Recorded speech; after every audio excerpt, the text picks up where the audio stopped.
Okay, Mike, I wonder if you could start by telling us what the audience can expect from a concert with you.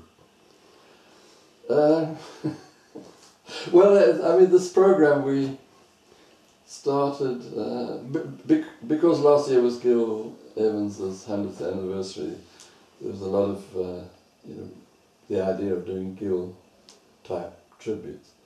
And so this program, so I had some original, mostly sketches of arrangements he had done, and they aren't necessarily the kind of well-known ones.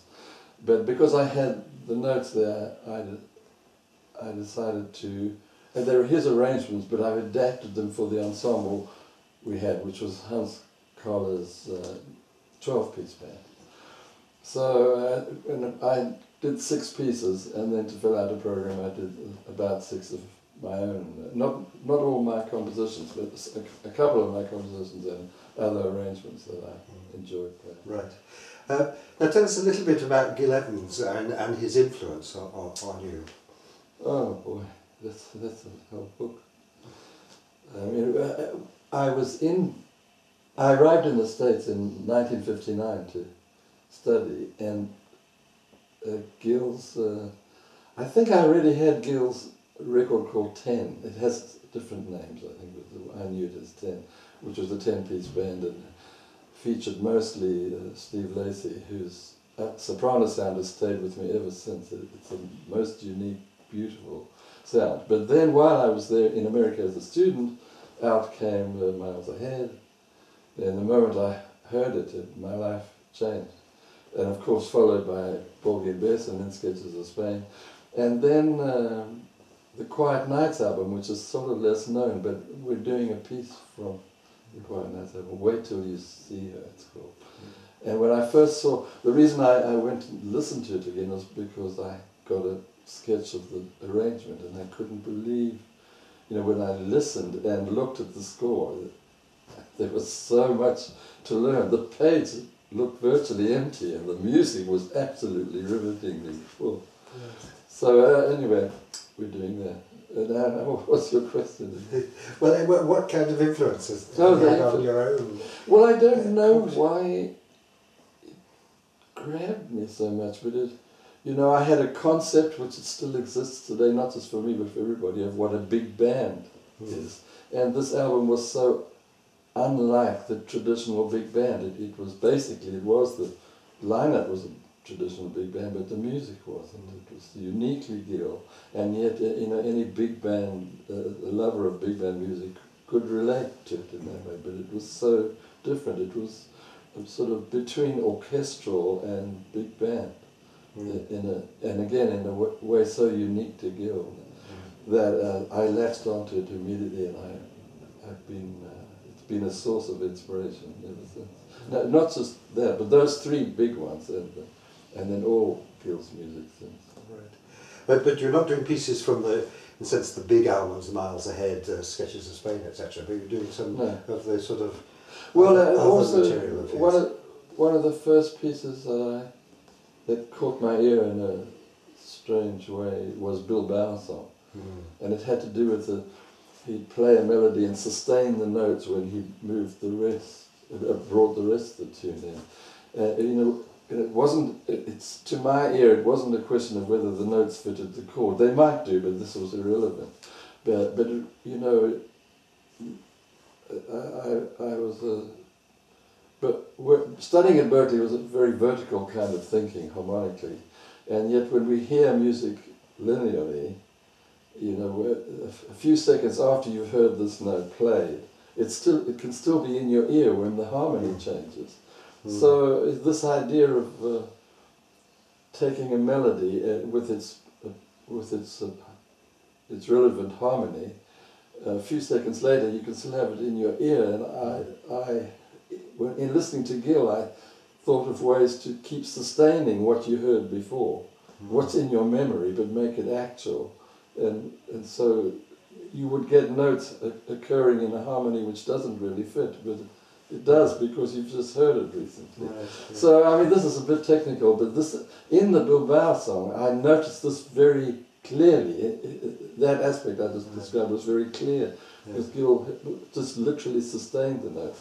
So then when I was preparing this program, I asked Miles Evans if he had a score for this, and That's Miles. Gil's son. Yes. So he sent me a sketch. He sent me a score, and then I listened to the score with the record, because there's only one recording of it that I know of. There was nothing like it. It looked to me like Gil had, no, it was obviously, but Gil had changed so much in the studio. I mean, what I'm hearing on the record is a smallish big band, and what I'm looking at is almost a full orchestra without strings. There were 3 of everything, and 3 bassoons, 3 oboes, 3 flutes, 3 clarinets, 3 French horns, 3 trumpets, 3 trombones, 3 French horns, and a lot of those aren't on the record. And yet the actual, the bar by bar, it's the same. What I'm hearing on the record is the same. But he either changed it at the session or rewrote it.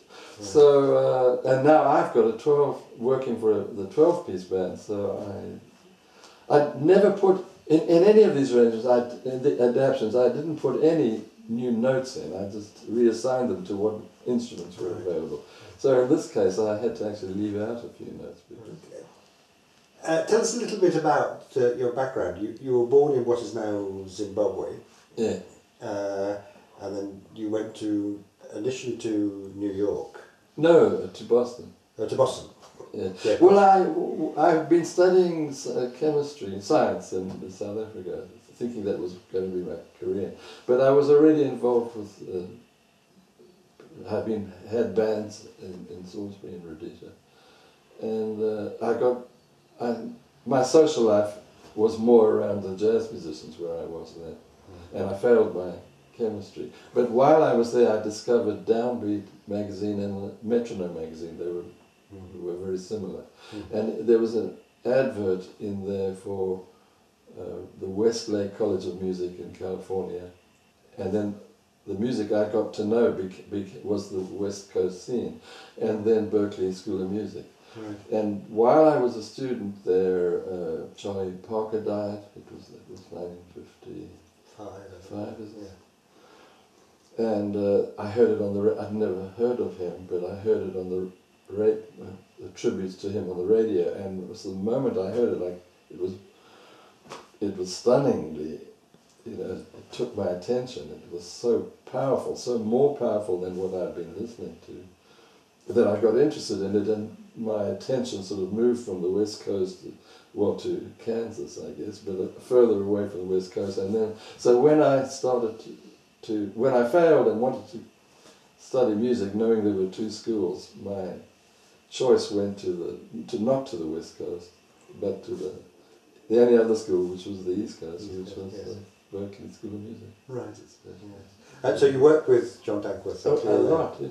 Yeah. And then you formed your own groups and recorded? Yes, and I started playing, I played in different, with John, I started playing in the 7-piece for Back in Clear on gigs we did. On trombone? On trombone, yeah, of course. And then John had film scores.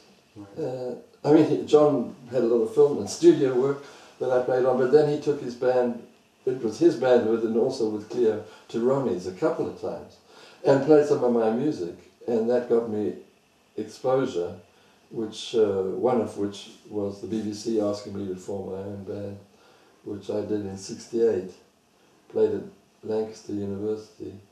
Steve Vos did the introductions and things, and that's from then on I had a band, and gradually I got less trombone work and more writing. Right. Yeah.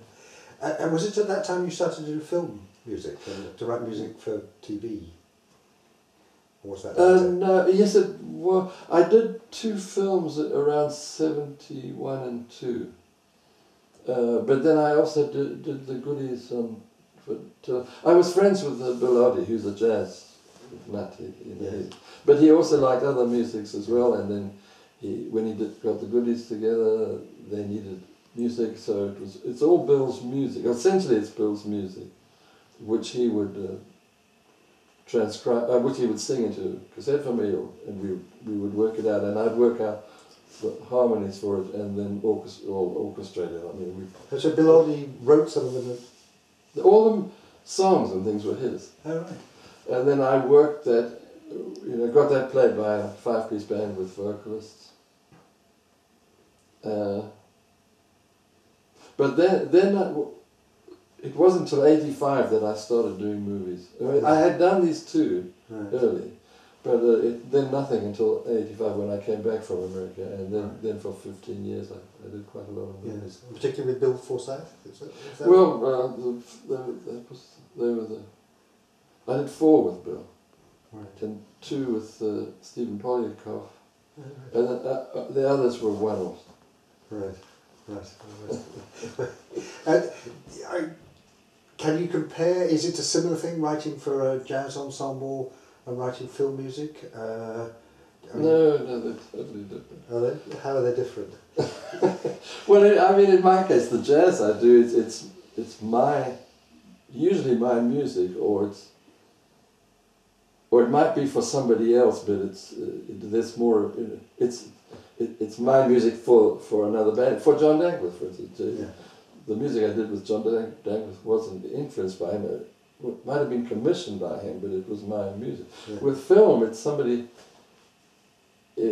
hopefully, I mean, I liked it when it was the director asking for anything, but when it was the producers, plural, most of them didn't come from a musical standpoint. It was financial, or it was to do with the success of a movie. I mean, maybe it should be that, but I much preferred working with a director who was in the creative side than the producers who were on the financial side. So somebody like Bill Forsyth, would he have a very clear concept of what he wanted musically for the film? No, he would have an idea, but then he would tell me the idea, and together we would search.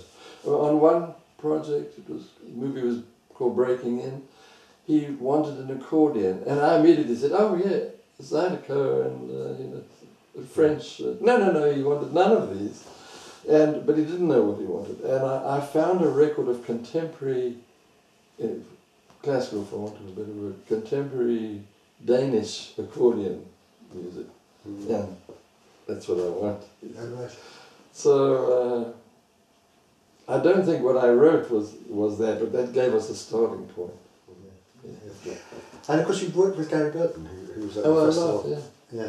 Well, I see he's on the same day. Yes. And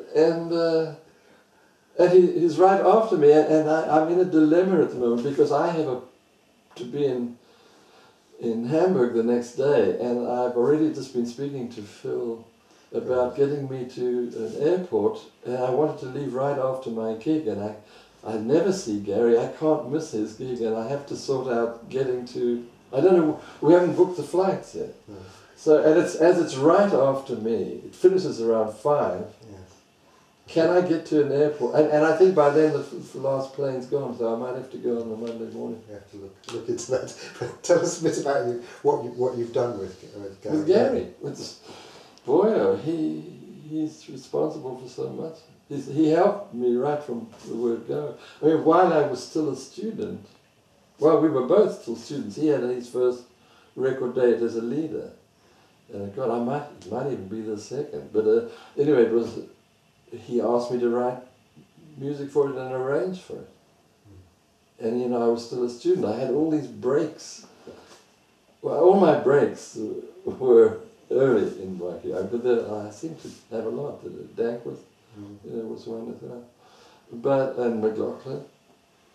But Gary, after that, every time Gary made an album, he would write and say, "I've got a date coming up. Send music, send tunes," and I would send 1, 2, 3, or even 4 new pieces, and he always played them all, recorded them all. Right. So I mean, this was an immensely good connection for me. Well, let's hope he plays a piece of yours in his concert. Well, no, I wouldn't. He must do where he's at now, and I don't know whether Anyway, that's up to him. Yeah. What are the pieces that we're likely to hear? I know you haven't completely decided the programme, but we've talked about Bilbao's song. Of Gil's? Or yes, in your concert. Yes. Sister Sadie. I mean, the thing about the Sister Sadie of Gil's version is the groove it gets, and I haven't, I can't get there yet. I don't know how to. It's sort of something somewhat beyond rehearsing, and I don't know how to pass over what I'm feeling to the band. But I feel that one of the things is playing it often, and we don't get to play it often. But at least we've played it 4 or 5 times now, so maybe. Oh, it sounds great to me.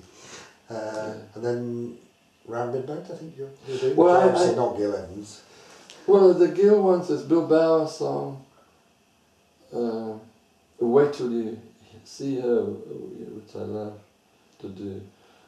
Now, a piece I've never heard other than on this record is Spring is Here, that Robbie Robson does.